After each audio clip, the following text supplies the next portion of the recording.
Matthew 13. That same day Jesus went out of the house and sat by the lake. Such large crowds gathered around him that he got into a boat and sat in it, while all the people stood on the shore. Then he told them many things in parables, saying, A farmer went out to sow his seed. As he was scattering the seed, some fell along the path, and the birds came and ate it up.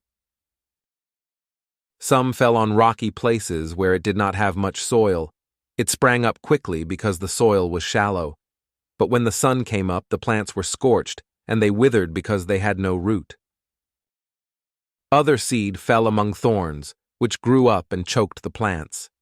Still other seed fell on good soil, where it produced a crop, 100, 60, or 30 times what was sown. Whoever has ears, let them hear. The disciples came to him and asked, Why do you speak to the people in parables? He replied, Because the knowledge of the secrets of the kingdom of heaven has been given to you, but not to them. Whoever has will be given more, and they will have an abundance. Whoever does not have, even what they have will be taken from them. This is why I speak to them in parables. Though seeing, they do not see.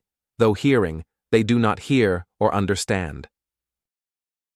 In them is fulfilled the prophecy of Isaiah. You will be ever hearing, but never understanding. You will be ever seeing, but never perceiving. For this people's heart has become calloused. They hardly hear with their ears, and they have closed their eyes. Otherwise they might see with their eyes, hear with their ears, understand with their hearts and turn, and I would heal them. But blessed are your eyes because they see, and your ears because they hear. For truly I tell you, many prophets and righteous people longed to see what you see but did not see it, and to hear what you hear but did not hear it. Listen then to what the parable of the sower means. When anyone hears the message about the kingdom and does not understand it, the evil one comes and snatches away what was sown in their heart. This is the seed sown along the path. The seed falling on rocky ground refers to someone who hears the word and at once receives it with joy. But since they have no root, they last only a short time. When trouble or persecution comes because of the word, they quickly fall away. The seed falling among the thorns refers to someone who hears the word, but the worries of this life and the deceitfulness of wealth choke the word, making it unfruitful. But the seed falling on good soil refers to someone who hears the word and understands it. This is the one who produces a crop, yielding 100, 60, or 30 times what was sown. Jesus told them another parable.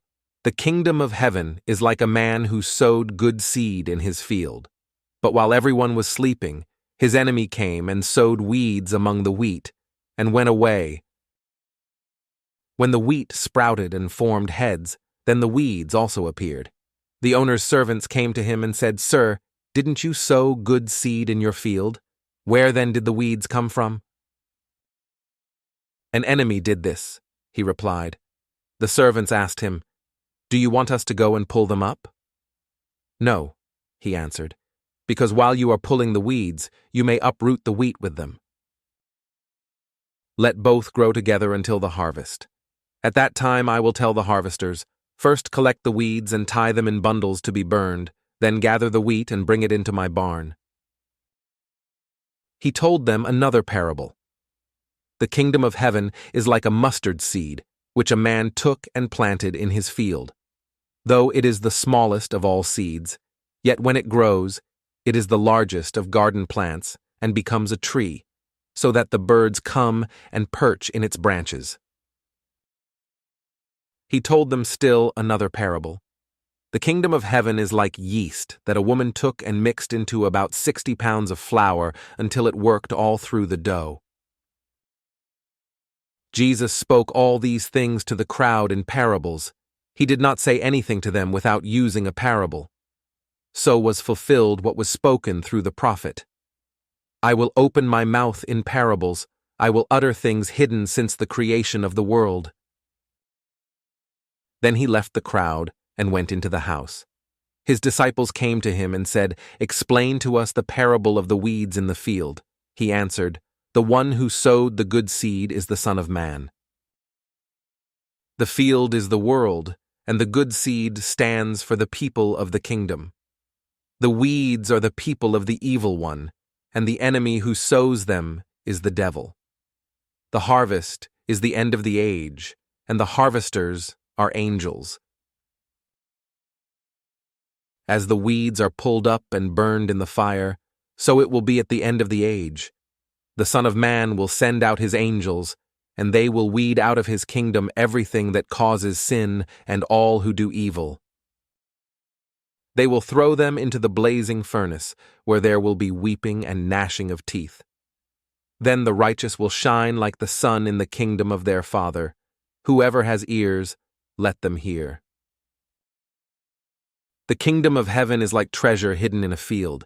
When a man found it, he hid it again, and then in his joy went and sold all he had and bought that field. Again, the kingdom of heaven is like a merchant looking for fine pearls. When he found one of great value, he went away and sold everything he had and bought it. Once again, the kingdom of heaven is like a net that was let down into the lake and caught all kinds of fish. When it was full, the fishermen pulled it up on the shore. Then they sat down and collected the good fish in baskets, but threw the bad away. This is how it will be at the end of the age. The angels will come and separate the wicked from the righteous, and throw them into the blazing furnace, where there will be weeping and gnashing of teeth.